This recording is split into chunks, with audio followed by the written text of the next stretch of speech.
Welcome back, everybody. This is UFP Media Presents the Unfunniest Podcast. We are at episode 30.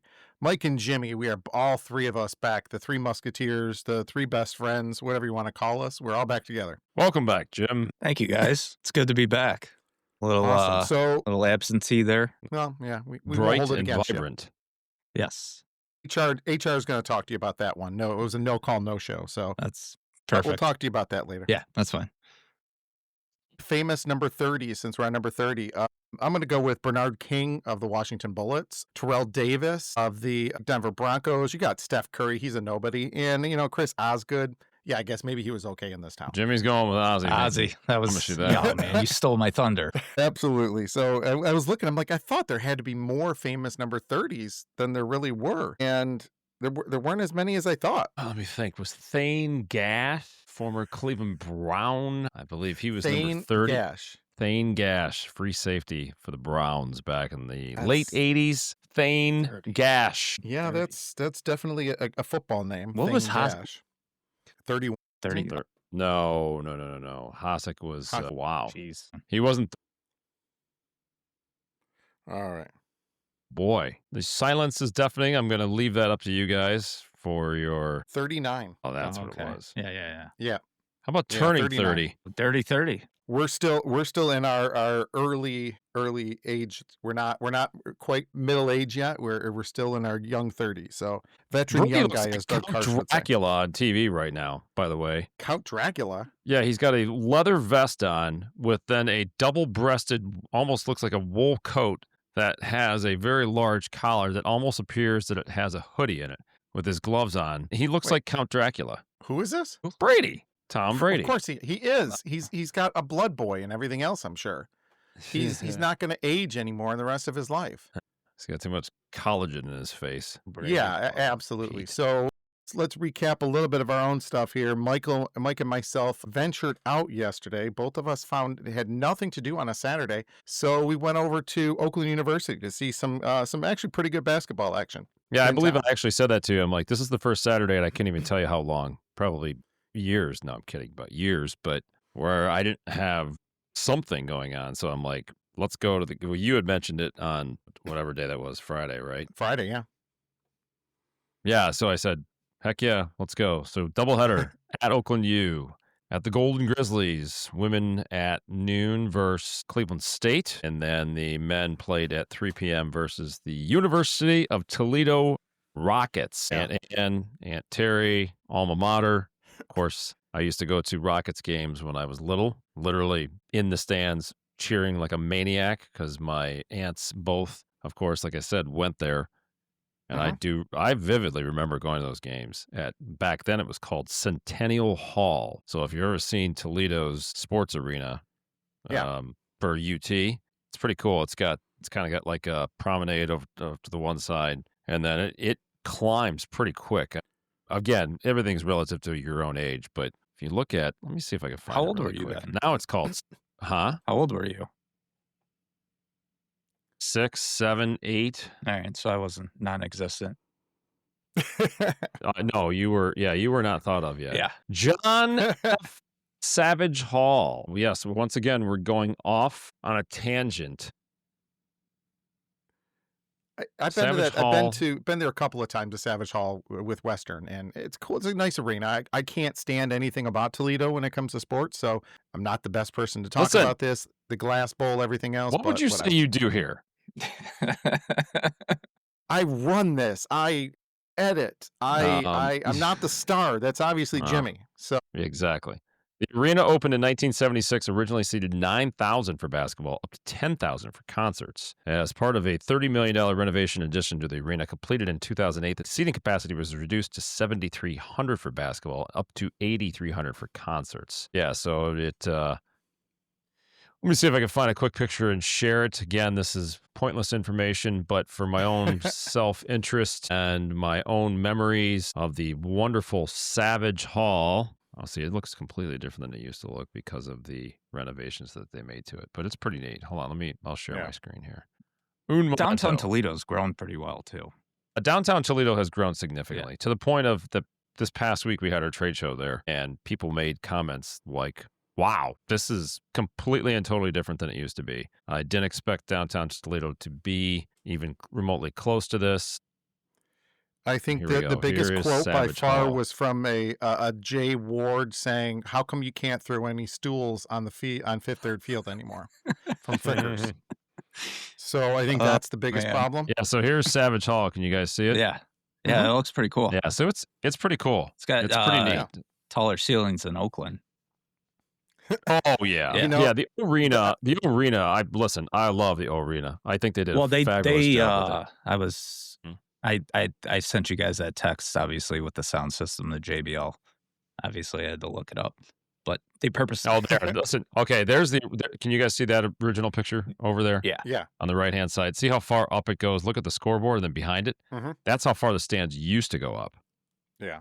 So they kind of retrofitted it. But anyways, this is again. But yeah, the arena, they back purposely made the ceiling low for sound. Is well, at least what I read. They designed it for a Division II program, I really think, as opposed to or Division, as opposed to a Division I program. Yeah, they need to really have that. What it can only seat like 3,000-4,000, if that. I it's think. 4,000. And yeah, 4,000. You really, to me, you should have. I'm going to speak blasphemy about Mike and I's 19th employer, but. I really think that they really probably. I don't like that dark court. I was just going to ask, everything. What are your thoughts on the court? It's too dark. The arena is too dark. It is too dark. I agree. They call it the blacktop. I don't like it. Huh? The term. I get it. It's it's like going to the park playing basketball, but I don't. I'm a like traditionalist. I enjoy wood courts. Oh, absolutely. With colored key. Well, that's what they're doing now with the logo. NBA. It's getting outrageous, if you ask me. Yeah. Hold on. But they only do that for the in-season tournament games. The what? The in-season tournament games. That's the only time they do those crazy courts. All right, Jim. Yes. Let's bring this up real quick. I'm going to, once again, for the second time already, I'm going to share my screen. We're going to bring up, Miller and I were talking about this yesterday. You're getting good at the screen sharing. Well, listen, I mean, at the end of the day. Okay, so can you guys see this? Yes. Okay, Yes, we so these two big, large speakers are on whatever end of the arena that is. So off here to the left is call that a column array row. System. Column array. Thank you. Yes. Okay, so when I am there at press row or Miller or whoever, and you're staring out at the court, you can only hear essentially sound coming from your left side. When Miller and I were sitting back behind this particular this basket yesterday. Yeah. When we're sitting back here, you can definitely tell that those speakers are facing the other way. There is not another set of speakers on the opposite end of the arena. Oh, man, dude. So I don't understand. That upsets me. I need to get my ASS there. But I saw Mike, there were like sets of I think 9 different sets of 3. But yeah, you're right. They're not all powered on, and when it comes to that, and by the way, where you're showing there, for anyone that's looking at it, that is the student section, if I'm not mistaken, Mike, that we're staring at right there. That's the opposite. No. I got up with 2 minutes left because I wanted to get out of there as soon as the game was out. So we are staring at where you and I were sitting. So right, that's the student section, isn't it? No, the student section is from my vantage point, and that picture right there, I'm standing but the band behind the student section. So, yeah. Okay. And the band's off to the right. So, yeah, that's a pet peeve of mine. So, going back to my grade school real quick, St. Lawrence, they installed speakers the same way, and they installed them for the stage. Yeah. And well, okay. But it's like you use the basketball court 75% more than the stage for Christmas programs or whatever. Yeah. So this entire general seating area back here, if you guys can see me do that drawing with my cursor. Yeah. You are at a disadvantage in turn. I know we're geeking out on audio because Jim is back. Yes.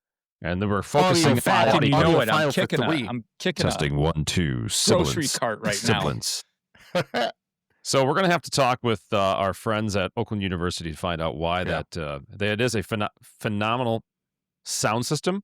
And when I took this picture and I was on that end of the arena, there was a distinct, significant advantage of sound system audio that was coming at me. It sounded spectacularly better than sitting in the corner over there Mike, of the bleachers. I'm impressed with your picture taking. You Do you like circled this? it.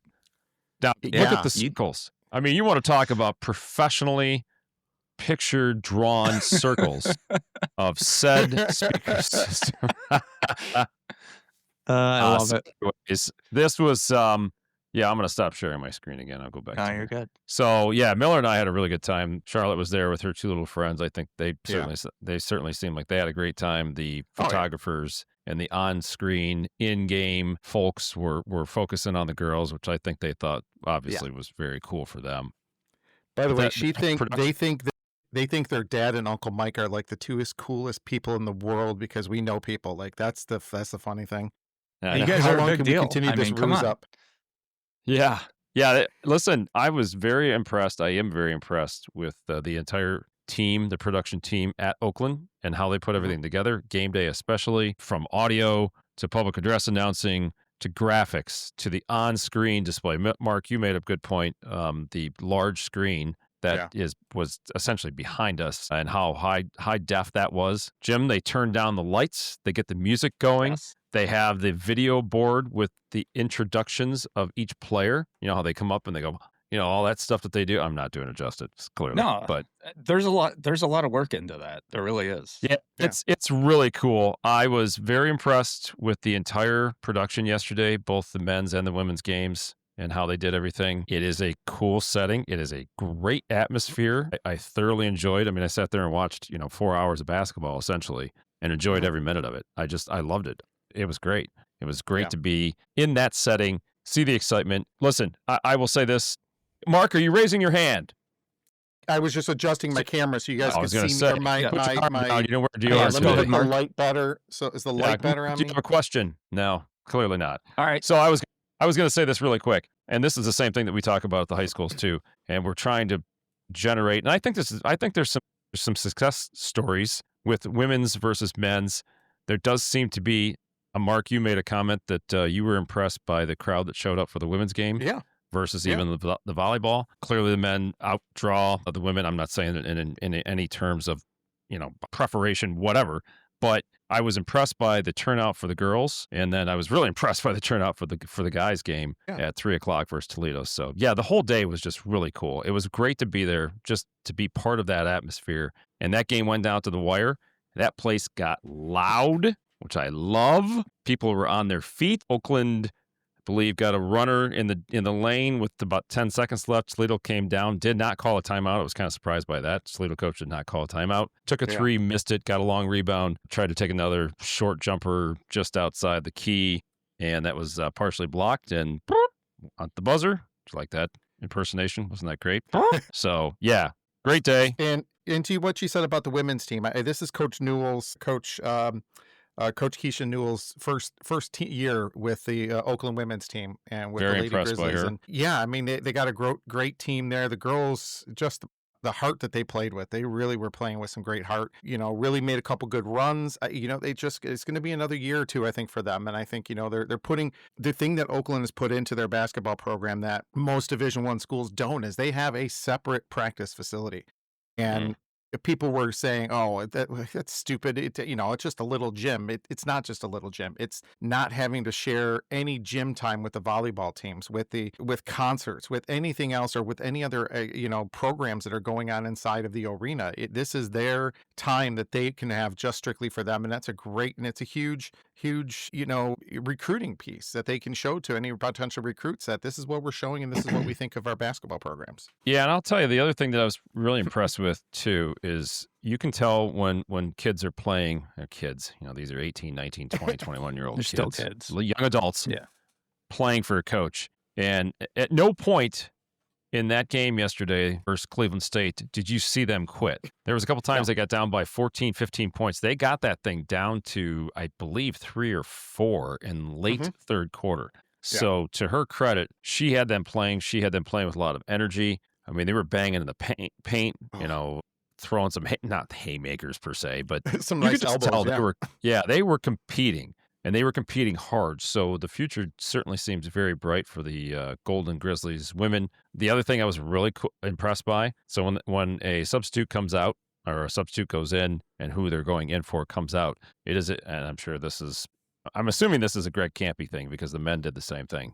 But they come down the line and the girl that's coming out of the game gives high fives to every single coach and player on the bench, including the trainer at the end of the bench, which I think is really cool. And then goes back to the spot that they are going to sit at. So that's cool. Yeah. This is what is cool about team sports, right? You're building camaraderie. You're building friendships. You're building lifelong friendships. It's just one of those things. You could just kind of tell. And you can see other teams. I mean, there's definitely other college teams you watch, and you're like, okay, then nobody's playing for anybody. They're playing for themselves. They certainly don't like the coach. And that was just not the case at Oakland yesterday. I'm not just saying this. I was very impressed by the entire day and both teams and how they played. And then the men, as usual, Greg Campy had that team ready to play versus a MAC division opponent. Mark, what's Oakland in? They're in the Horizon League. Yes, thank you.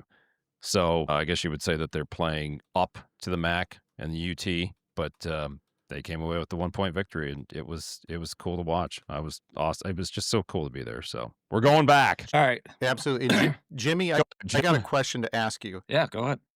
Do you think there's ever been any technology in any sports that either Mike or I didn't have a clue what it was?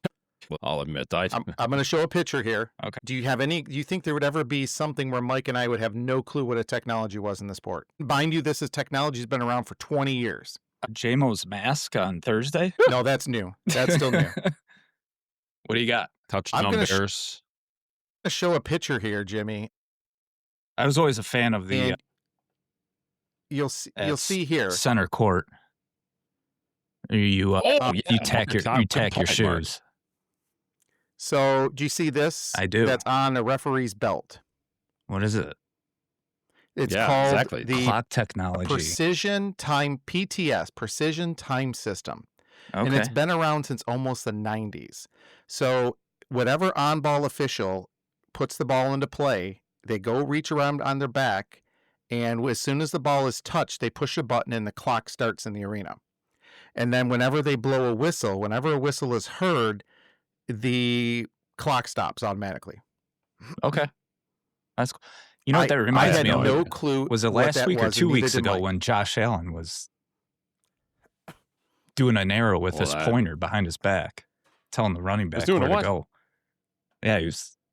Well, yeah. Oh, like a volleyball thing? Yeah. So I was. Yeah, this was something sitting there. Yeah. Sitting there watching, and I looked at Mark and I go, what's the battery pack? I figured Mark would know. Pacemaker. People. Yeah, pacemaker. No, and I looked and I'm thinking, the heck is that? I've never seen that before. And then I watched the one referee, the on-ball referee, click it as the ball was being inbounded and touched by the player. So Mark, in usual fashion, went, hold on, let's find out. Got onto his AI. And your guys' attention to detail. It's funny. No, it's awesome. It's never like Mike and I never argue about something whether we're right or not. I mean, for crying out loud, it's been 35 years, 36 years. All right. While we're on that topic, I got something else I got to bring up, but real quick. Please do. Yes. Okay. So last Jimmy's week, back. We got to let him talk. I was watching. Yeah. All right. Well, yeah. By the way, letting me talk, the amount of absent time I've had, the minutes that I've accrued for airtime and talking time, I could literally 3 episodes. I could literally let you guys not talk again. We might even have to skip the rant of the week, but we're not going to do. We're not going to. Fine. We're not going to do that. But anyway, nobody wants to listen to me complain. No. So what I was getting at with that was the Michigan-Ohio State game and at Shane's pole barn, and we brought it up. Yeah, and Miller brought it up. He's like, if you ever watch a game with Mike and I, you think we'd hate each other, but it's like a love-hate relationship. And it was funny. And then, Mike, you brought it up. You're like, Jimmy turned around and told us shut the hell up. And you were kind because I didn't use the word hell. No. Wow. We try to be a PG podcast here. So anyways, long story short, I wasn't in the greatest mood that day. So my apologies. It was pretty funny. 98% of the time I can handle you guys. I think Bobby. That was the 2%. My nephew Bobby, Mike's son, he looked at me and he's like, yeah, man, they got to shut up. It's no sooner did you say that. My apologies. No, there's no reason to You don't have to apologize. apologize. So as soon as you said that, I started thinking to myself, I'm like, I haven't shut the hell up in the last 5 minutes about whatever play it was. Oh, it was the play when Smith was going into the end zone. Going into the end zone. Yeah, we were only like 5-6 minutes into the game. And I'm like, we got like 2.5 hours to go. You guys need to shut the hell up. Well, And all I do is egg Mike on. well, the funny thing is, Miller, when the game was over, you stuck around for a little bit and then you left. I left shortly after you, but I saw you and Mike and you guys gave each other a hug. And I'm like, yep, there it is. We don't, it's never, Mike knows it too. I just sit there and he'll do it to me. We needle each other. We just You are a worthless piece of crap, Miller. Yeah. Agree to disagree. I mean, what's the slogan for Unfunniest Podcast? Two idiots. Yeah. I mean, it's we have an unhealthy competitive streak. It's spot on. It really is.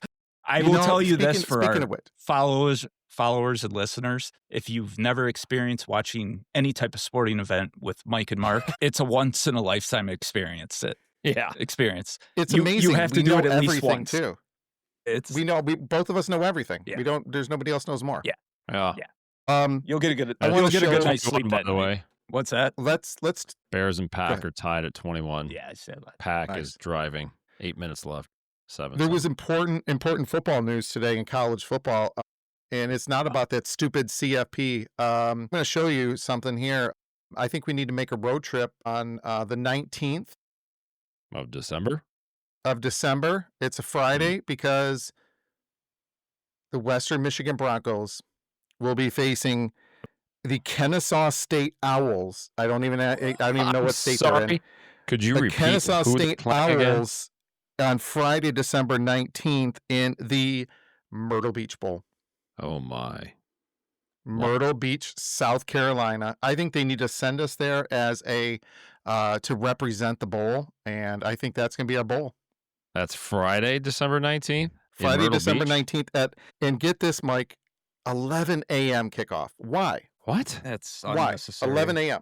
Come on. Yeah. Don't even. Here we go. Don't get me started on college football and the joke Once that again, it is now. We'll talk about that in a little bit, but first off, I didn't even know Kennesaw State was actually a Division I program, but apparently they are. And I apologize. Kennesaw, Kenessaw. Can we call that Uncle Ken Weisenberger Saw State? The Uncle Ken Weisenberger State Owls. He's a wise owl. Yeah. So, yeah, they're going to be in the Myrtle Beach Bowl. I was hoping they were going to play in the Game Spot or Game On or Game Stop, whatever bowl here in Detroit. Yeah. Whatever the one was the Quick Lane Bowl, which, by the way, I did not realize Quick Lane is out of business, I think. So, go figure. So I didn't even know that. The Game On Bowl, it's some sports marketing firm. So, all right. So now we've wasted 25 minutes. We haven't even once talked about the important news of the week. That's my fault.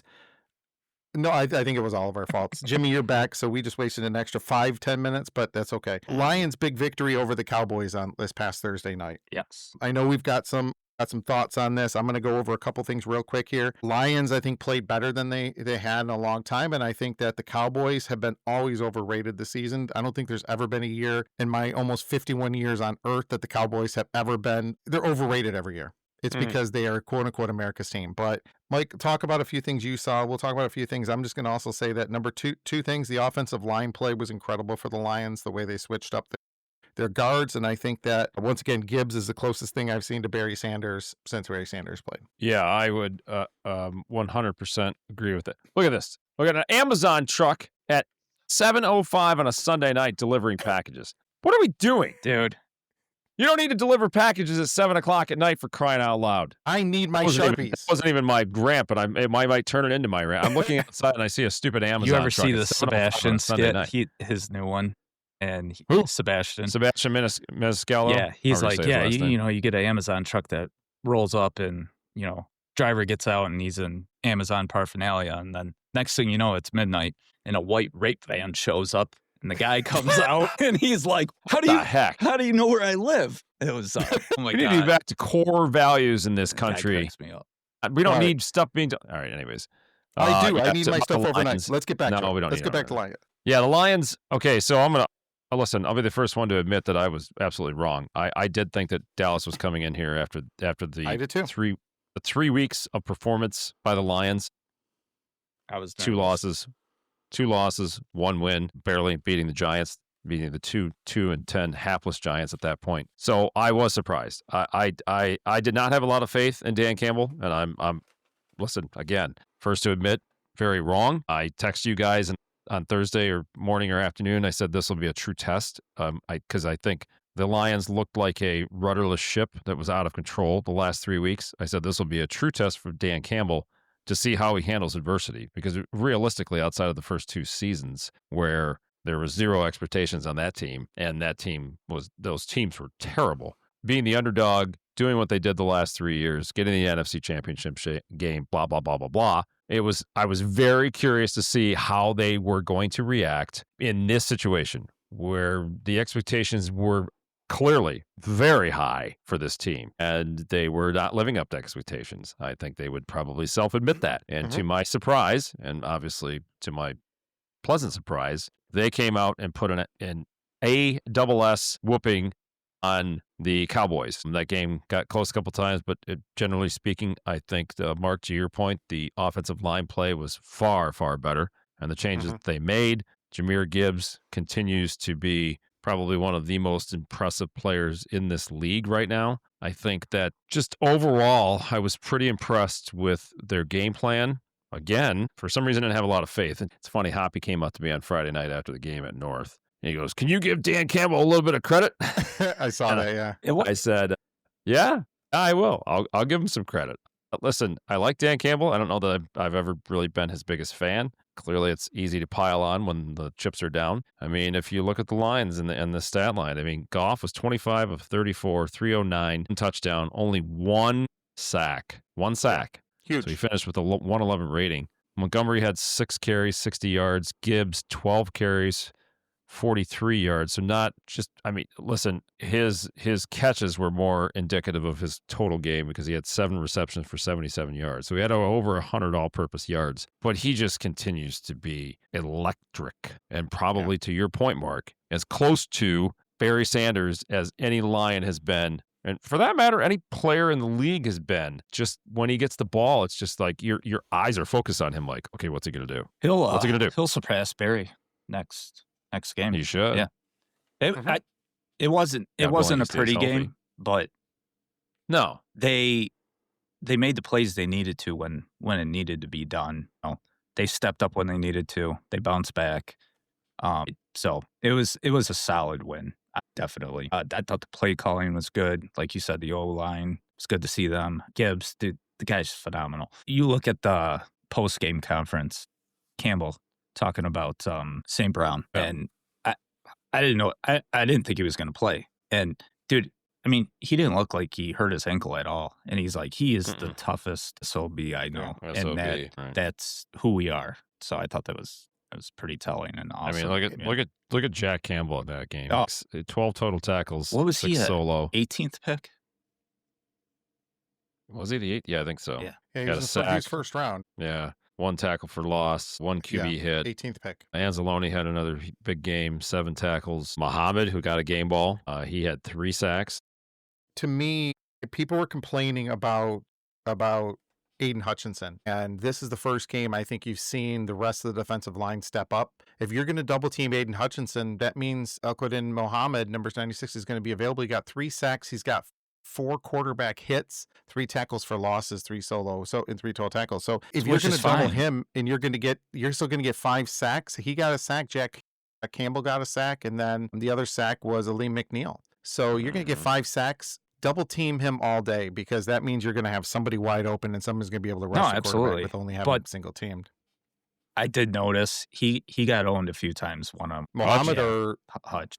Oh yeah, he will. Yeah, again, I think me especially has been pretty tough on Hutch, rightly so. I don't know. Listen, I'm stealing a bit of the thunder from our local sports talk radio, but they make great points when they say that this is on the organization to get him help. When you get people like Muhammad stepping up and getting 3 sacks and getting a game ball, I mean, that clearly helps. It should free up Hutch. But they continue to have issues on the defensive line, putting pressure on opposing quarterbacks. I mean, Dak had Let's see. 31 of 47, 376 yards, 1 touchdown, 2 picks. One of them was tipped, if I'm not mistaken. He finished with a 79.7 rating, so not the greatest rating, in the world. But, Javonte Williams, 17 carries, 67 yards. So for the most part, they held everyone in check. CeeDee Lamb had 6 receptions, 121 yards. Ryan Flournoy, who I don't even know who the hell that is, 9 receptions, 115 yards. Jake Ferguson, 5 for 58. He stepped up when George Pickens was just a little, because that's all Pickens was. He was a little B all game, honestly. Yeah. Guys are using this bleep button more than I am. Yeah, exactly. But everyone keeps talking about how he deserves a $30-40 million contract. I tell you what, maybe I haven't watched him all season, but this goes into the same. Yeah, this goes into the same problems he had when he was in Pittsburgh at the Steelers. The Steelers put up with Antonio Brown. They put up with all these other guys for years, and they got rid of Pickens. What does that tell you? How bad Pickens is? Yeah, Yeah, right. How about Kennedy getting a game ball? That was. Damn it! You stole my thunder. Sorry, that was awesome. That's good. It was really awesome. I mean, we were, what was it, 2 weeks ago? We were like, who's Kennedy? Yeah. Next man He's up. been on the practice squad for 4 years. He's been on the practice squad for 4 years. Is that right? Oh, it's about 3-4 years he's been with the Lions, Tom Kennedy. Yeah, I want to bring up one guy who was the 28th pick in last year's draft for the Lions, Tyreek Williams out of Ohio State, the defensive tackle. He's played 50. I'm trying to see how many games he's played this year. I think he's played in every game. He's got a total of 15 tackles. 5 solo tackles, 10 assisted tackles, no sacks. Just maybe he's going to get better. Maybe it's there. I don't want to call him a bust because obviously with the defensive line, defensive line has one, especially in those interior guys.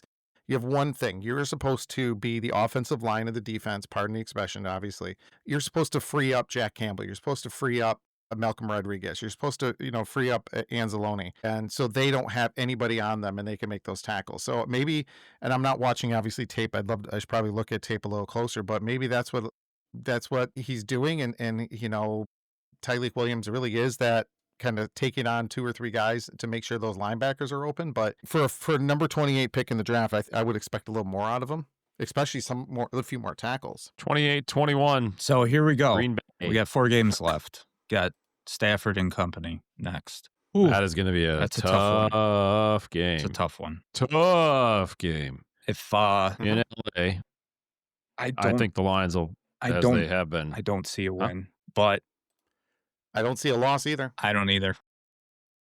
Here's I'm why going into that game the same way I did this past week, Thursday. Like I don't know what to expect. We'll see.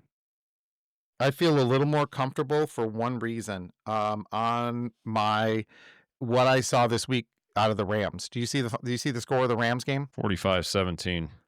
They're destroying right now. And if the Rams had lost 2 straight games, I'd be a little more nervous. Then they definitely need a bounce back game. But no, I disagree. I disagree. I respectfully disagree with you, Miller. I'm looking up the opening money line, by the way, Rams minus 4.5, and it's staying at that. So Lions are getting 4.5 points out in LA. And here's the thing, it's going to be more Detroit fans than there will be LA fans. Yeah, definitely. It should be half and half at minimum. Well, here's what I was going to say. You're going to have wow, man, this is a great game. Caleb Williams and Jordan Love are slinging the ball over the field. This is impressive. Bird has a lot of pent up energy in this game. So whether they would have lost today or won today, I don't think it really matters. I think they're looking for this game. I think they're looking for some revenge. It's at home, despite it probably, like you said, going to be half and half. So I don't see the Lions winning this game. I've noticed too the Rams fan base has been growing. Well, yeah, as with anything. Yeah. I mean, 2-minute warning, 28-21 Green Bay, Bears on the move down the field. So, yeah, I just think that the way Stafford's been playing, the way he's throwing the ball around the field right now, the way their defense is playing, I just think that this is going to be a tough game. So, yeah, I mean, even if they lose and they move to 8-6, right? Listen, the Steeler game the next week is not an easy game either. The Steelers went into Baltimore today and won 27-22. Mm-hmm. Oh, yeah, by the way, for any Ravens fans that are you-know-whatting and complaining about the touchdown that was called back, catch the ball, hang on to the ball, And this should be as an example amongst all other wide receivers. Calvin Johnson rule. Well, not only that, but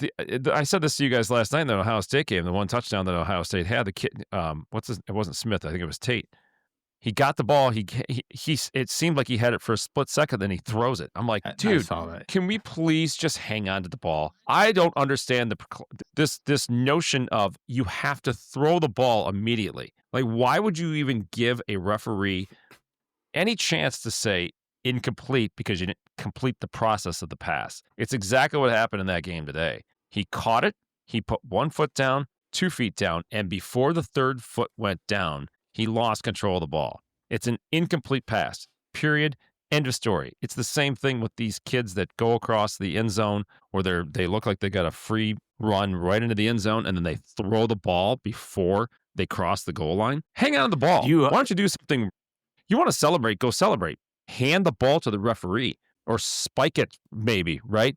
And usually that takes a little bit of time to actually draw back and then slam the ball on the ground. Did you see that Josh Allen touchdown today where he ran 40 yards? And you could tell he wanted to slide in the snow, and like he kind of stuttered. And then he's like, no, I'm just running through the end zone and hanging onto the ball. Yeah. That was tough. pretty good. Yeah. I guess it's in a lot of cases, and I pointed out to Mike when we were at the game yesterday. God, I mean, I'm only 50, but I feel like I'm 90 at times, and I know Mike probably feels 190 because he's even more of a old man river than I am. Even at the game, all these individual handshakes, taking pictures, these all these kids do. It's ridiculous. But.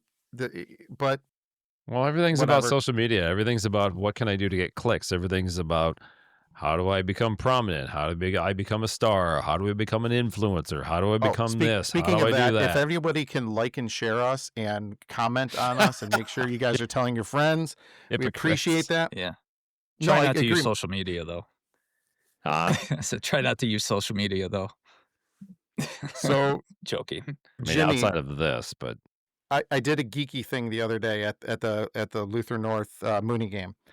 I was sitting with Bobby, and I'm like, I'm doing simple math. First off, Bobby thinks I'm a magician because I can do math in my head really fast. But I go to Bobby, I'm like, take a guess how many dollars worth of sneakers there are just on the court. And I call them sneakers. That really tells me I'm old. Basketball shoes. 30 kids between the two teams. And I did a quick math based upon an average dollar amount. Hold on. Before you tell me, can I get? See, I'm not good at. What are you doing? I'm not. Let me get out my calculator. Third and one. 4,500. Green Bay. I guesstimated 150 pair of shoes. About $6,000 in basketball shoes around the court at that time. Yeah. And that's assuming only one pair of shoes, because you figure an average of $175 to $200 a pair and some of those pairs, some of the kids were wearing like $250. It just blows my mind. I'm cheapskate in general. Don't get me wrong, but we'll talk about that. By the way, one last thing I want to bring up about the game last week, and this was a lot of. Hold on, I gotta say this. This was a lot of that pass interference that was called on Ferguson on the Cowboys at the end of the game, that last play that they had. Yeah, it was bad. I'm going to say, who the bleep cares? He didn't catch the ball. It was, if I'm not mistaken, it was 4th down or 3rd down, whatever it was. If he had caught it and that was the situation, that's one thing, but he didn't even come close to catching it. And the Lions ended up declining that penalty. So in the end, who cares? And then they're talking about how this is going to change everything. No, it's not. It meant nothing. If he had caught the ball, yes, I could see, but why even complain about it if you didn't catch the ball? So obviously Mike's enthralled by the Bears game right now. But no, I am. The TV went blank for a minute. I'm like, are you kidding me? You can't do this when this play is about to. It's 4th and 1. Come on, 4th and Jimmy, real quick, Jimmy, do you know what the Heidi game was? What? The Heidi game? No. It was a it was a Raiders playoff game back in the 70s. Now I got to look this up. He picked it off. The Heidi game. This is actually good for the Lions. Right. So, all right. It was a game between the Raiders and the Jets in 1968. And what happened is because of the timing on the game was going into extra time or overtime or something of that nature. But I think it was CBS had to actually go to a movie of the week, Heidi. So before the game was over, they cut the national broadcast and started playing the movie of the week. Oakland scored 2 touchdowns in the final minute to win 43-32. So if you ever want to look up anybody for my geeky history, and it was November 17th in 1968 when they switched over from the game to Heidi because they had to broadcast that. So that'll ruin your night. It is. All right, so let's talk about some of the other games this week. Just threw a interception to end the game. Who did? Caleb Williams. Caleb Williams. Okay. Vikings win. Your TV's behind mine. Vikings. Jesus. Packers win. Dude, right, so you got the wide open receiver. Don't try to throw. No, that's good. That's good for the Lions. Blake Corum today, 128 yards. The Rams with the victory, 45-17 at State Farm Field. Does he still own that vacuum company? Who? Which one? Blake Corum? No, you know who did the vacuuming was who's that guy I hate? Connor Stallions. He sold used vacuums. That's right. The Seahawks, the number 1 seed in the NFC, 37-9. They beat up on the Falcons. Darnold, 249 yards passing, 3 touchdowns. But Bijan Robinson was leading rusher at 86 yards. Jackson and Smith and Jigba, 92 yards, 2 touchdowns. Ooh, talk about him. Yeah. Hold on, real quick. LaFleur and Ben Johnson, a very, very brief handshake, literally almost running by each other. Yeah, like no words exchanged. Well, I don't like LaFleur, to be honest. LaFleur. No, he does have the most punchable face in all of football. Plus, he's from Mount Pleasant, the team. What was that? Or the university that I don't care about. Smirk he made in the post game against the Lions when he called timeout and. Oh, he said, no, it was legit. And he went, yeah. Had that look on his face. Exactly. Yeah. Well, now that game's over, I can concentrate. Bills came back to beat the Bengals 39-34. I thought Joe Burrow was going to do the incredible, but I'm surprised the Bills came back to win that game. He played a good game. Burrow played a good game, except for he made a crucial mistake in the fourth quarter. Yeah, with that pick. He had 2 back-to-back plays, interceptions. The one, it looked like he kind of got a weird snap in the shotgun. He had the ball. He almost kind of shot-putted it, tried to shot-put it over the defensive back that actually ended up leaping in the air pretty tall and got the ball and then just ran for a pick 6. And then the very next play on the following possession, ball got tipped to the line and another interception. So back-to-back. But yeah, to your point, Mark, I mean, I thought, honestly, I'm thinking to myself, man, if the Bengals would have won that game and gone to 5-8, they would have inserted themselves in the mix even further, which would have further solidified the thought process that Joe Burrow is an absolute elite, which I do think he is, quarterback, to bring a team back from the doldrums of where they were. But, I mean, now they're sit at 4-9. Bills move to 9-4. That clearly looks like that's the nail in the coffin for the Bengals. And I do like Joe Burrow. I really do. Mm-hmm. I do too. Yeah. So, and then of course in the other game, like I said, the Steelers take down the Ravens. The Ravens move to 6-7. I think they're pretty much, for all intents and purposes, they're done. So now it looks like the Steelers are absolutely in the forefront to take the AFC North, despite the best efforts or lack thereof of the Cleveland Browns, who lost to the hapless, and when I say hapless, the former 1-11 Tennessee Titans. The Tennessee Titans who went into Cleveland and scored 31 points on the vaunted Browns defense. And my hapless Browns fall to 3-10. I like Kevin Stefanski. I think Kevin Stefanski is probably a good offensive coordinator.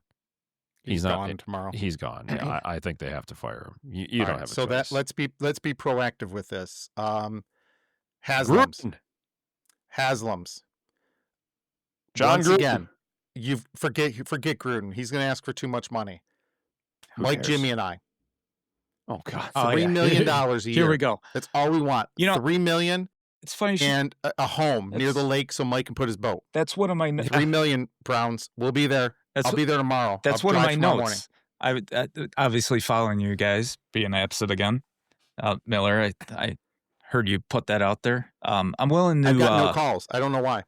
I'm willing to lower my contract to $401,000 a year.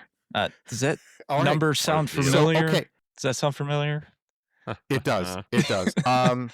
It does. But we're gonna now go. Okay, Browns, $2.5 million. Forget 3. We're gonna do 2.5. You get the 3 of us.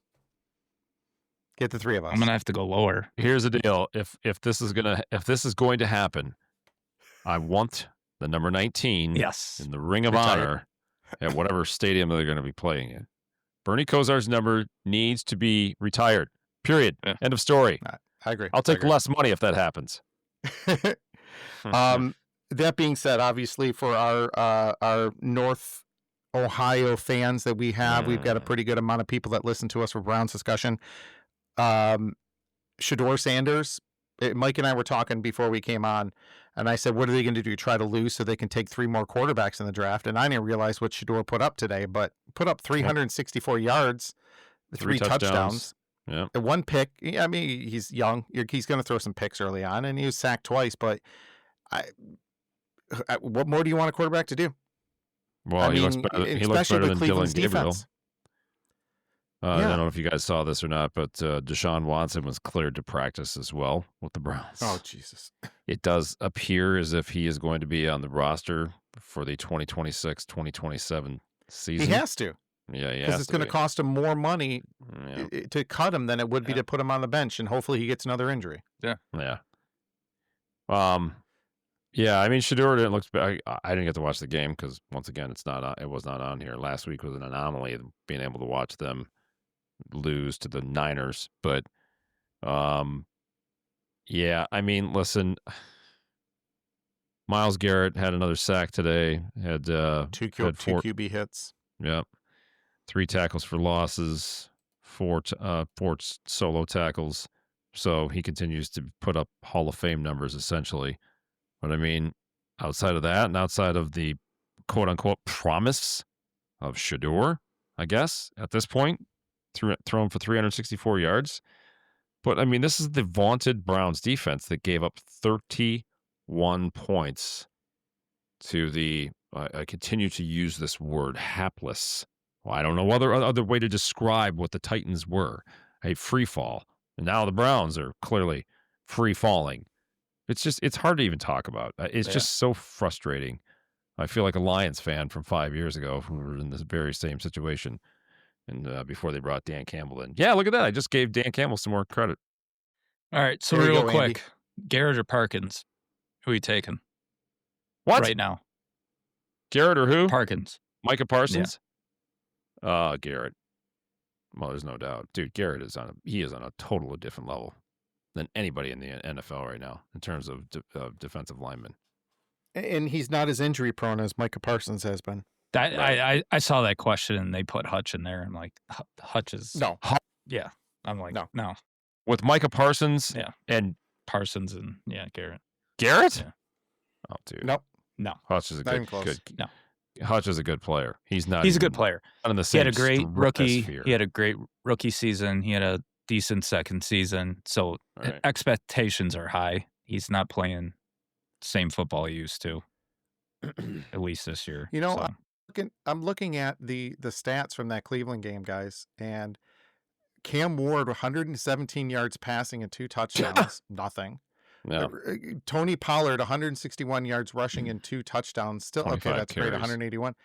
I'm like, okay, so there must have been a ton of turnovers. There was 2 fumbles, one of them lost, and 1 pick. So that just tells me that was the defense of Cleveland, either giving them some short fields or something to that effect. I'll have to look into that further. Yeah, I think, again, you don't wish ill will on anybody in their job. But at this point, I mean, Stefanski has to go. They're just, I get it. The Haslams and the front office has been saying, was saying, still is saying, this is a building year. This is a analytical year. This is a analyze what we have year. Blah blah blah blah blah blah blah.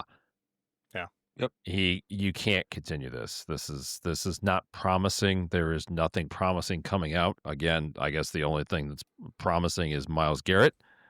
And today, a glimmer of hope at quarterback with Shedeur passing for as much as he did. I was going to But- say, is this an open competition next year right now, the way you're looking at it between Gabriel and Shedeur Sanders? Or are you really going to consider the third Deshaun Watson in that?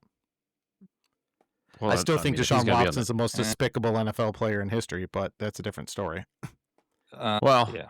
setting all that aside, if he's going to be on the roster, he's going to be in the mix. He He has has to to. be. Right. Yeah. So whatever. I mean, he's going to be there. I mean, Shedeur's going to be there, and yeah, I mean, there'll be a quarterback competition. Now, to your point, is Shedeur doing enough for them to not look at a quarterback in the draft? I have no idea. I mean, I heard last night on the broadcast that everybody in Northeast Ohio, meaning Cleveland, is looking at Carnell Tate to draft him, which I think would be a good move. Maybe at that point you start looking at, okay, we bring in a wide receiver like him to pair him with I almost said Watson. Holy mackerel. Shedeur Sanders. Shedeur Sanders, yeah. Yeah. So, Well, I mean, I don't. And Stefanski was the one that didn't want Shedeur, right? If I'm not mistaken. Correct. Yeah. And then there's a lot of talk about Stefanski's trying to sabotage Shedeur. He's not making the right play calls, this, that, and everything else. It's just a mess, man. I mean, it's so frustrating being a Browns fan. It really is. I mean, you look at Stefanski. I mean, he's the 2-time coach of the year. Twice in the past 6 years, he's been coach of the year. So while there was so much promise, he's obviously lost whatever control he had, whatever momentum he had, and unfortunately they're a dumpster fire. I feel like I'm rambling on, but honestly, what do you think it is? You think it's ownership? Because I mean, how many times have they reset now? It's ownership. It's the Haslams. The Haslams are more interested in putting the Haslams are more interested in putting in billions of dollars in this stupid ass dome thing. Pardon my French. Out in Brook Park than they are building a team. I mean, that's at least what it seems like from the outside looking in. I mean, I understand the whole dome and the whole multi-use venue and this, that, and everything else. But I mean, what I text you guys today with that from that Bills Bengals game, is there anything better than you're talking to and looking at someone that does not like snow? But what did I say? Is there anything better than snow on a football field? Yeah. There isn't. There's not. You don't get that in a stupid dome. Oh, it affects the game. Right. And it was built and football was created to be played outside in the elements. Well, I mean, look at that. I went off on a rant. Look at Browns fans and Lions fans, how similar they are. I mean, they still stick with the team. Similar, yeah, right. I mean, obviously the Lions have success lately more than Let's the go back to Browns. coaching real quick here, guys. Yeah. And I want to get your thoughts because I know what mine is. And this frustrates me a lot when it comes to coaches trying to be too smart for their own good. Where you are trying to you try to wrap your player around your system versus wrapping your systems around players, what their keys and what their best attributes are. I think one of the things that Campbell does, and one of the things that you really see well with Brad Holmes when it comes to drafting, is they pick the players that they think are going to be best, and they're not afraid to change some of their systems. They've changed some defense, they've changed some offensive style depending on what they've got. Then you've got other players and other coaches and other front offices who are, nope, we have to draft our players. They have to be here, and you have to conform to what we want you to. If a coach can't change up, whether that be plays, whether that be a little bit of scheming, going from week to week, depending on who you're playing, whenever it comes to a lot of those things, you have to be able to change, and you have to be able to make do with what you have versus, you're really going to fail in a lot of cases, like you said about Stefanski. He's putting Shedeur maybe in some positions where he wasn't set to win and he couldn't really win. And maybe should you change your offense a little bit, seeing what Shador's doing? It's not necessarily changing full offense. You're just going to be changing some of your play calling, changes some of your schemes week to week, depending on who you're playing when it comes to that. All right. Yeah. This is this is good. This is gonna get you guys real interesting now. With the Pack beating the Bears.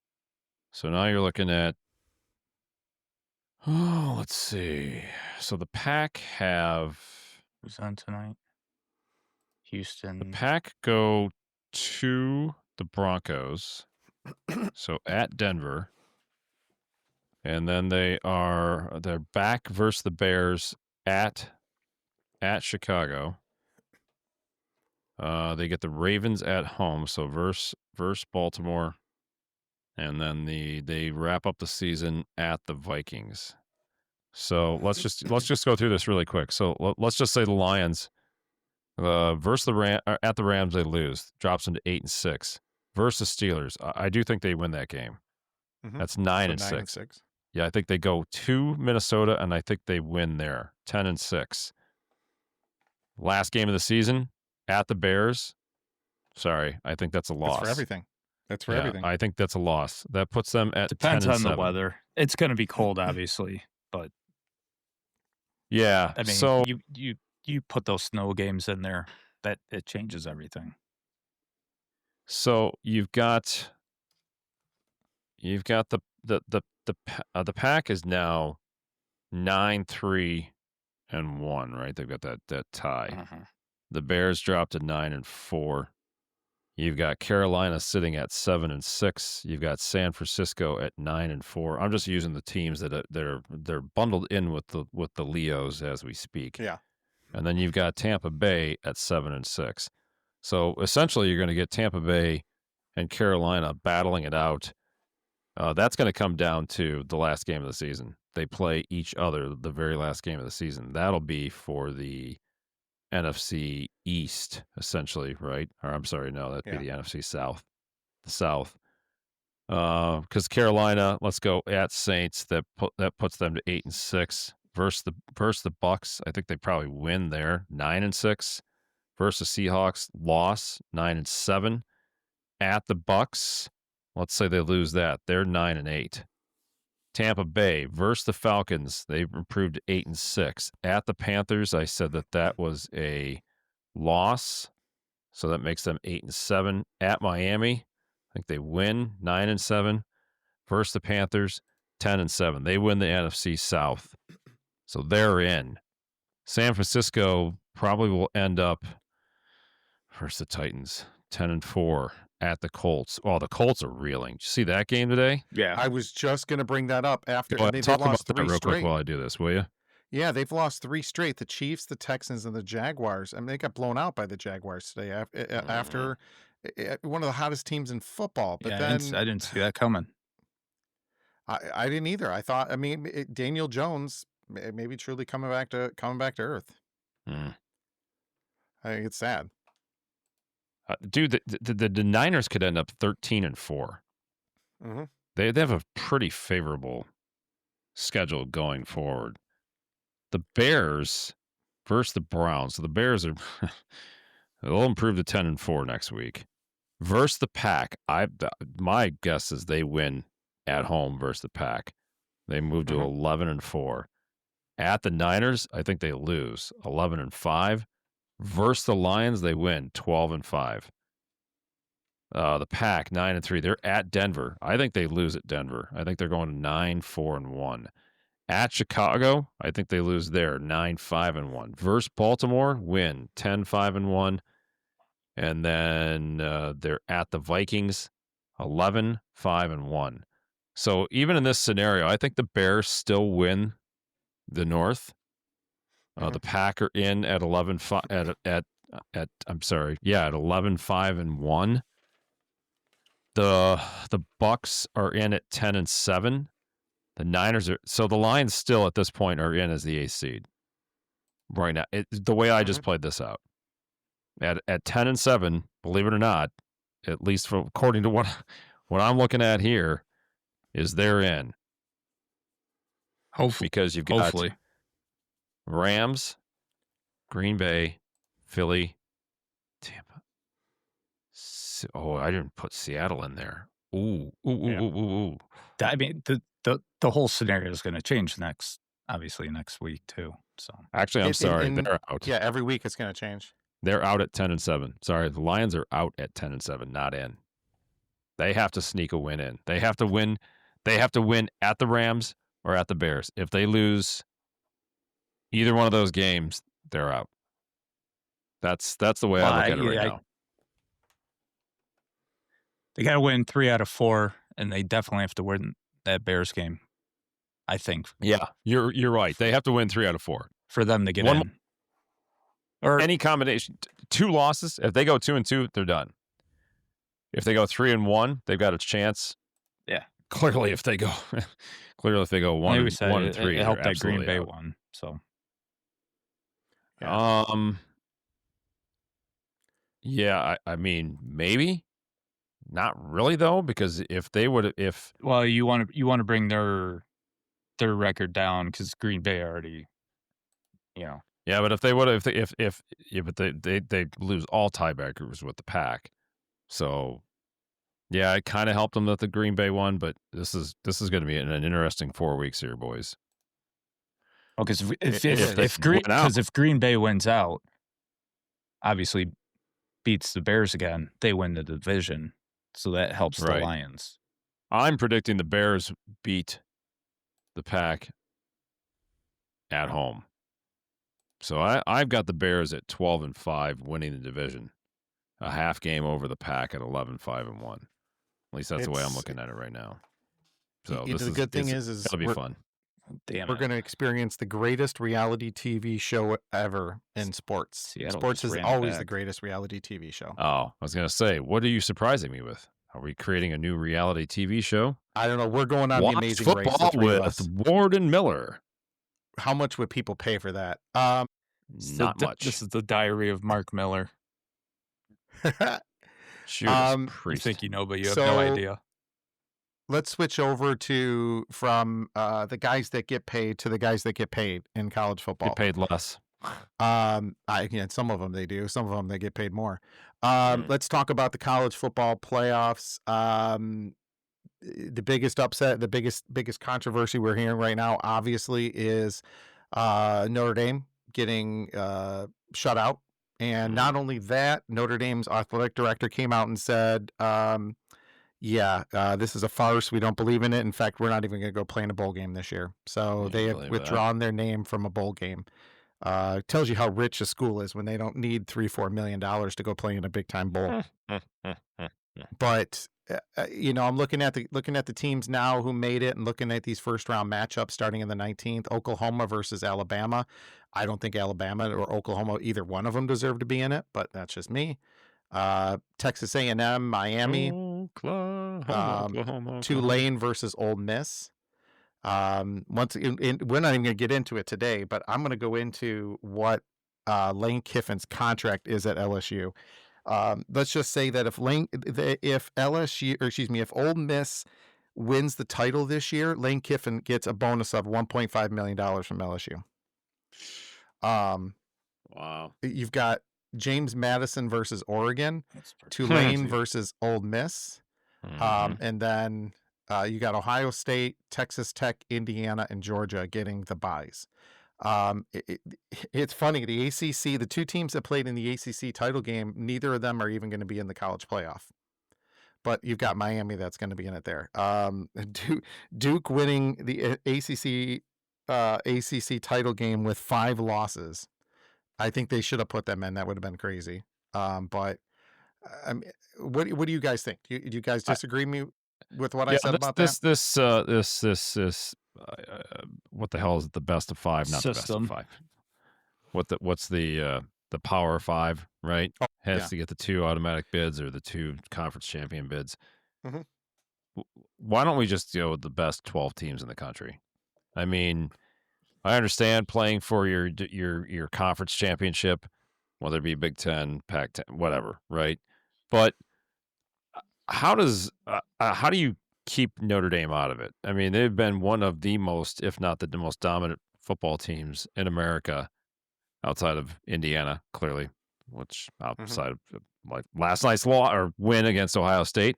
We'll talk about that in a minute. Yeah. Yeah. So I don't know, man. I find it very hard to believe and unfortunate that you're going to take Notre Dame out of this. I'm looking at a bracket that had Tulane versus Texas Tech, Notre Dame versus Oklahoma. Miami was in versus Ole Miss, and then Alabama, Oregon played. That was a prospective bracket, but that obviously did not take into account the Power Five. So I don't know. There's going to be a lot of controversy around this. I mean, I do like Notre Dame. I like Marcus Freeman a lot as a coach. I think he's a great coach. Clearly a team that started 0-2 and lost to Miami, the team that eventually beat you out for the spot in the college football playoff. But it says a lot about a coach to be able to take a team that went 0-2, who had such high aspirations, and right the ship in a pretty short period of time and then reel off 10 wins. So it's very unfortunate that Notre Dame is not going to be in this. Yeah. But they're hopping. What do you tell on paper? Who beat who between Miami and Notre Dame? Well, that's what I was going to say. So really, realistically, so realistically, the only thing you can do is look at head to head, which to the committee's credit, that's what they did, and they chose Miami. But my point is, if Notre Dame is one of the top 12 teams in the country, which clearly they are, then they need to be in the playoff. Again, I understand the conference championships and the criteria that the committee is looking at / demanding to have the 12 teams go in, but I don't know. It's annoying. They're never going to get it right. You go from 2 teams to 4 teams to 8. Happy. Exactly. You're never going to make anybody happy. No. But so go ahead, Mark.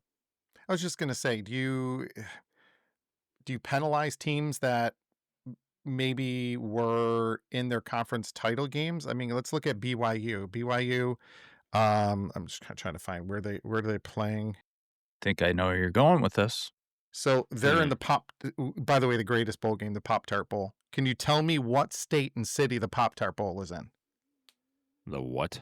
Pop-Tart Bowl. Georgia Tech versus BYU. No idea. It used to be Phoenix, and now it is the Camping World Stadium in Orlando, Florida. But if let's just put for instance, if BYU did not play in their championship game, and they were not in the Big 12 championship game, and they finished at 11-1, they probably would have made the playoffs.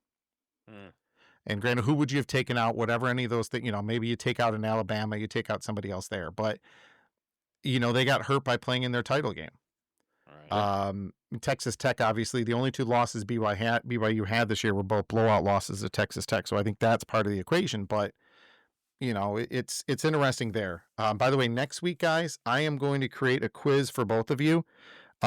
We are going to go over the all the bowl games and where their locations are at, and I'm going to change some of them, like the Miller. I hate homework. Wasabi Bowl.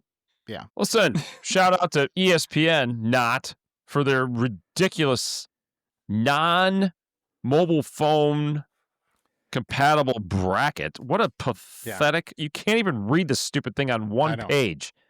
This is ridiculous. There's my rant right now, ESPN. You suck. Go on CBS. So we'll go CBS. in more. We'll go in more in depth the next. Hold on a minute here for that. Some of that. Yeah, we can. I guess I was gonna give you my predictions, but no. Let's because we haven't none of us had a chance to really look at it. We'll give you our predictions. They don't start until the 19th, so next week's only the 13th. Next topic. Rematch of the greatest State versus Indiana in the national championship game. I'm trying to get comfortable here. Who versus Ohio State versus Indiana? Oh, that would be a great matchup. So let's talk about that game. Let's talk about that game last night, the Ohio State Indiana game. The game that meant nothing, but yet did mean something.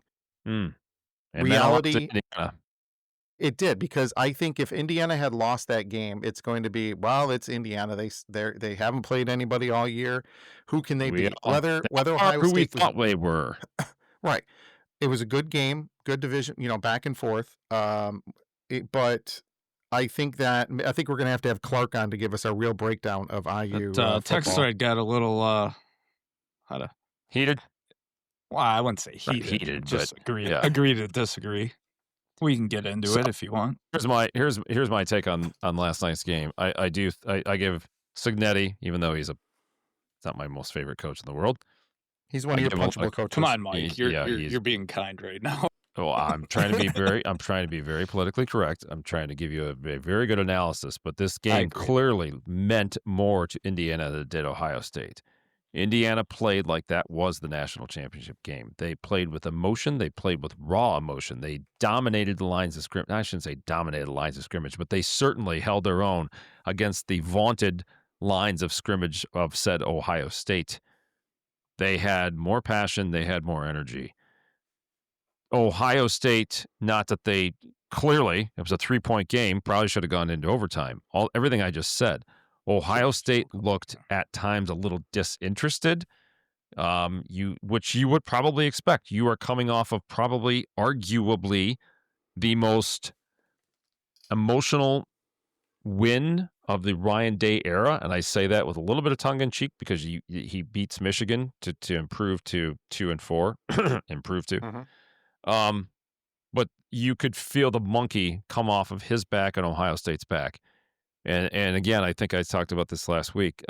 Ryan Day, who I've never been the biggest fan of, but I've become, and I'm not just saying that because he won a national championship, but his post-game reaction, his post-game press conference, his post-game interactions impressed the living daylights out of me. It's almost like we saw Ryan Day grow up before our very eyes. I was watching Rich Eisen, he's on his podcast, and he said similar things. And Rich Eisen is one of the largest slappies of University of Michigan football there is.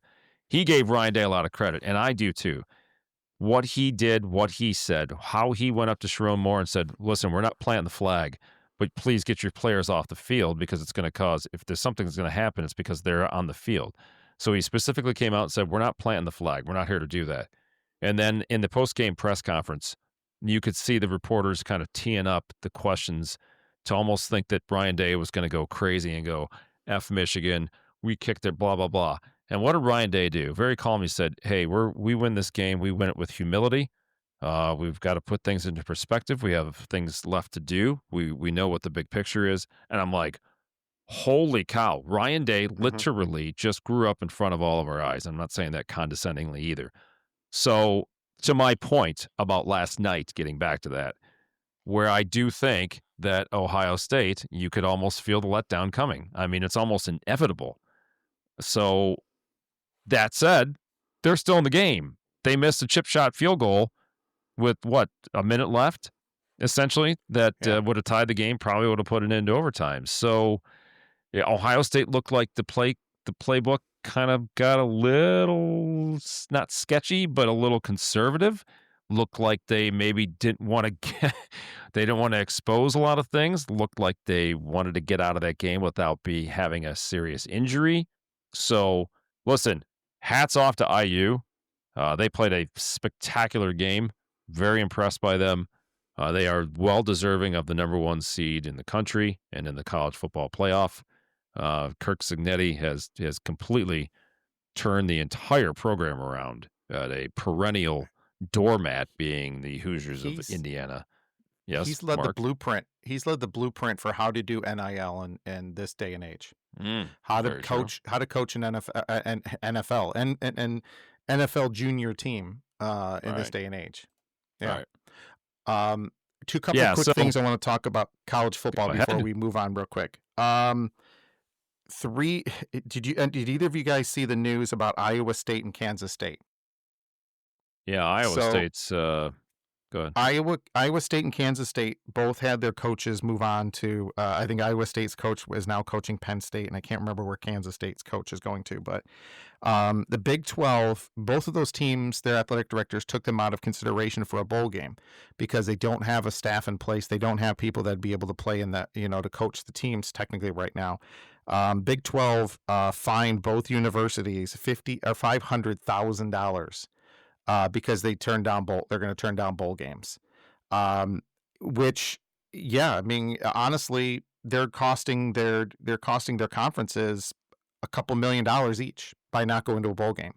And I understand you don't have the coaches. Most of those coaches are taking their top assistants and moving on to their next ones. But that shows you this problem we have with coaches going to different locations now. So that's 3 big teams: Iowa State, Kansas State, and Notre Dame not going to bowl games. And now you got a bunch of 5 and 7, 6 and 7 teams now all going to be kind of moving on when it comes to that. Mm-hmm. It's crazy and it's ridiculous, but it's the way it is nowadays. And so, as I mentioned, we'll talk about it here in a minute too. But next week we're going to go over our bowl breakdowns. Maybe we'll put together a simple bowl. What do you call it? We'll do a bowl bracket. We'll send them out so we can kind of all do that. And maybe we'll look at giving away some. We'll get some T-shirts printed up and maybe give away some T-shirts or something like that to some of the winners. I want to touch real quick on the Michigan State hiring of Pat Fitzgerald. I am a very, I don't want to say a staunch supporter, an avid supporter, whatever. I think this is a great hire by Michigan State. You can already see he was at the basketball game and the hockey game this past week. The energy that man is going to bring to this program, the once proud Spartans of Michigan State. I do think that in time, I think especially with a guy like him, and he's got a pretty doggone good coaching record. They were talking about his record at Northwestern and how he turned that program around. Now with the resources that Michigan State has, and what he'll be able to do in NIL, I think this is a great hire by Michigan State. That program needed that, and yeah, we all saw. Jonathan Smith is not a bad football coach. I just don't think it was the right fit. I really don't. Obviously, we were talking about their future plans to upgrade the that stadium. Looks awesome. Yeah, looks pretty neat. Yeah, did you see those scoreboards? Show of hands with the 3 of us. How many people knew Pat Fitzgerald was exonerated and found no wrongdoing at Northwestern? He was issued a public apology, by the way. I did not even know that. I didn't follow that until he got hired, and yeah, I think as a matter of fact, here he was on. I pulled this up. Former Northwestern coach Pat Fitzgerald did indeed receive a public apology from the university as part of a settlement to his wrongful termination lawsuit in August of 2025, where Northwestern acknowledged evidence did not prove his involvement in hazing, but admitted he should have known about the culture, leading to his firing and eventually hiring by Michigan State this past week. He was fired in 2023 over the hazing scandal. So he, I guess to his credit, I mean, he sued the university, part of a wrongful termination lawsuit, and has won. And the Northwestern University, they issued a public apology to him. Yeah, they're alumni, Mr. Coach Fitzgerald. So yeah, a great hire by Michigan State. A man who knows who their number one rival is, Michigan. A man who has ties clearly to the Big Ten. His playing days at Northwestern against Michigan, his coaching days at Northwestern against Michigan. And I think this is, what it reminded me of this week when he went on that court at Breslin? It reminded me of Jim Tressel in 2001 when he was hired and he went on to St. John Arena and he made that speech similar to, and we know exactly what we're going to do in 315 days, I think it was. Yeah. And that led to, pretty much the dominance the next 8 years that he dominated Michigan. So I'm not drawing the correlation that Pat Fitzgerald is going to dominate Michigan over the next 8 years. So nobody start saying stuff like that. Huh? Maybe they'll sell some gold pants too. So that could happen as well. No, I'm excited to see what he can do for this program. I think so. Honestly, I want him to succeed. And so far, he said all the right things. I mean, he seems like a great guy. I mean, I love his energy. That's what you need in a football program. I mean, he didn't throw a bite in kneecaps, but, it was... And let's be honest, this is what we need to find out first.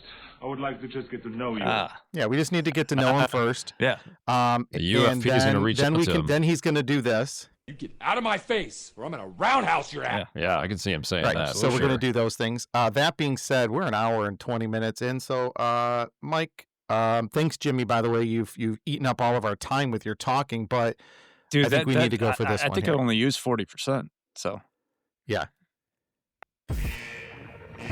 Oh, there's that music. It's time for everyone's Yeah, favorite voice. segment, Mike's Rant of the Week. And now, here is Mike with his rant. Boy, what do we got in store for us this Well, there was a couple things I was going to do, but this guy, I'm sure he's a very nice man who's driving the Amazon truck, and he's working his tail off for his family, which I can 100% appreciate. So he's just doing what he's told. But here we go again with these Amazon deliveries at all hours of the day, all hours of the night, any day of the week, whatever it might be. Again, why do we need deliveries at 7:05 on a Sunday night? Can we get back to tradition? So 7:05. the reason I I've kept had one them off at about that. midnight. I've had him at 3 in the morning. yeah. I'm not exaggerating. 3:14 in the morning. I watch the camera. I'm like, this poor guy. Again, it's not the person who is making the deliveries, the people that are driving these vehicles and dropping off. I God love them. I'm sure they're spectacular people. I'm sure they are. Clearly, if they are making deliveries for Amazon at 3:00 in the morning, they are an aggressive person that wants to make a living for their family, so kudos to them. It's Amazon, the evil Amazon, as I like to say, that is forcing these poor people to do these things. And it's all revolving around this, I have to have this right now. I can't get in my car and go anyplace. Clearly, you can't go anyplace at 7:05 on a Sunday night and No. buy anything, which is fine with me. I think we should go back to everything's closed on Sunday. I don't Oh. need dude wipes at 3 a.m. I Speaking don't of know. that, You've never been out of them like I have.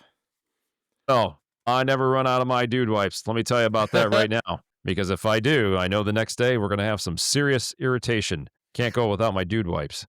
I agree. Dude wipes are the best. I mean, listen, I guess it is a short rant. Although I will say this, the guy in front of me yesterday was cut off by an Amazon truck. So again, the people that are working for Amazon, I have a lot of respect for them.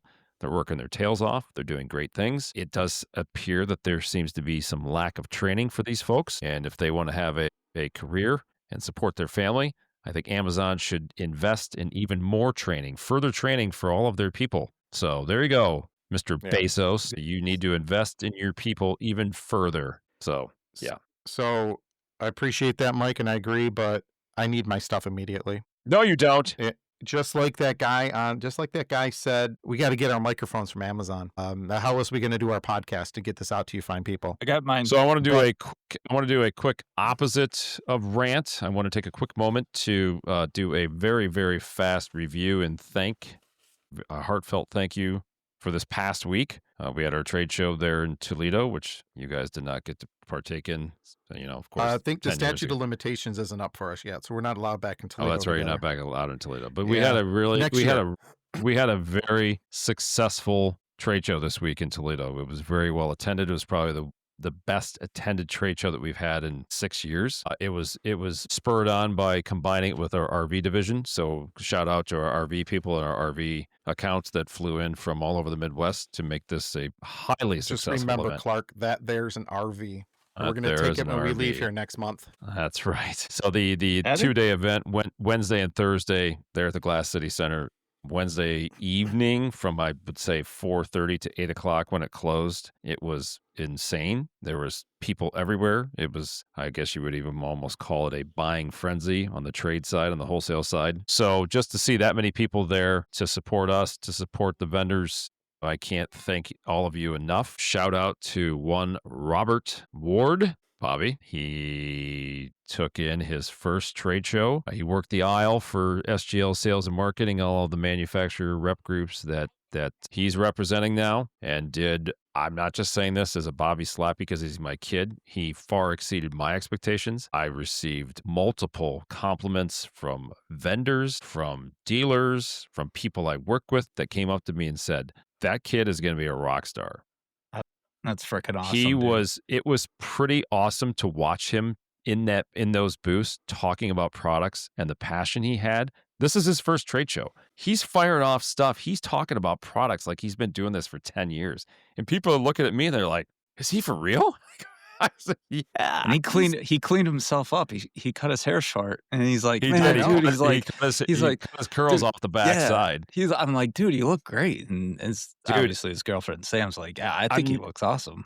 I was like, yeah. I'm not just saying this. I mean, people were coming up to me, they're like, dude, have you been like training him? I'm like, no, I didn't. I mean, listen, obviously we talk about things and I'm trying to give him hints, but the guys at SGL have been doing a phenomenal job with him, getting him acclimated to things. Yeah, him and I did a pretty extensive pre-show meeting, I guess you would call it, last week. I kind of gave him a heads up as to what was exactly was going to go on the trade show floor and what he could expect. But I mean, it's like he snapped his fingers and he went into this salesman mode. He's got that word blood, dude.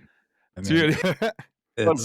I'm not trying to brag, but you know. I mean, I told him again this morning how proud I was of him. I'm just like, you found your calling. I said, don't get me wrong. You have a tremendous amount to learn still. There's so many more things that you're going to be able to do. You have a lot of room for advancement. You've got a lot of things that you need to improve on. I'm not saying that he's perfect by any stretch, but I'm not saying the expectations were low, but for what he did this past week and how he dove straight in head first into this industry and what he's going to be able to do and hit the potential that young man has. That's awesome. Dude, it is just awesome. All right, Miller. So, shout out. Miller, let me cash in another couple of minutes. Am I good?